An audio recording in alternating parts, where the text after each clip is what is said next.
ధర్మశాస్త్ర సంబంధమైన క్రియల మూలముగా అంటే సత్క్రియలు చేయుట వల్ల ఏ శరీరియు నీతిమంతుడుగా తీర్చబడడు.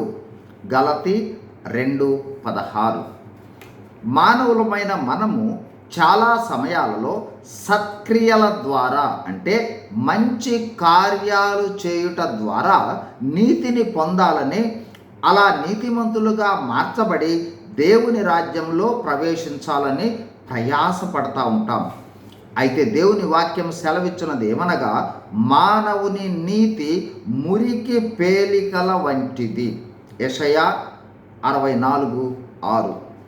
సత్క్రియలు అంటే ధర్మశాస్త్ర సంబంధమైన పనులు చేయుట. ఆ పనులు చేయుట ద్వారా నీతిమంతులుగా మారుట అసాధ్యం. ఎందుకంటే ధర్మశాస్త్రములోని సత్క్రియలన్నింటిలో అన్నీ పాటించి ఏ ఒక్కటి తప్పిపోయినా అన్నీ తప్పిపోయినట్లే.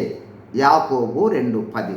కావున మానవులు తమ సత్క్రియల ద్వారా నీతిమంతులుగా మార్చబడలేరు. నీతిమంతులుగా మార్చబడకపోతే నరకము నుండి తప్పించబడి పరలోకము అంటే స్వర్గము వెళ్ళలేరు. సామెతలు 10:2.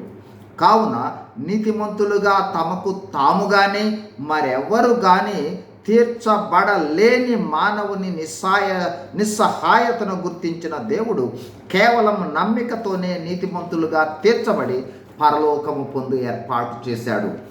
ఆ ఏర్పాటు ఏమిటంటే, పాపి అయిన మానవులు తమ పాపముల నిమిత్తము పశ్చాత్తాపపడి మానవాళి పాప ప్రాయశ్చిత్తమై యేసు ప్రభు చేసిన శిలువ కార్యాన్ని నమ్మి ఆయన మరణ భూస్థాపన పునరుద్ధానాలను విశ్వసిస్తే ఉచితంగా నీతిమంతులుగా తీర్చబడి పరలోక ప్రవేశం పొందుతారు.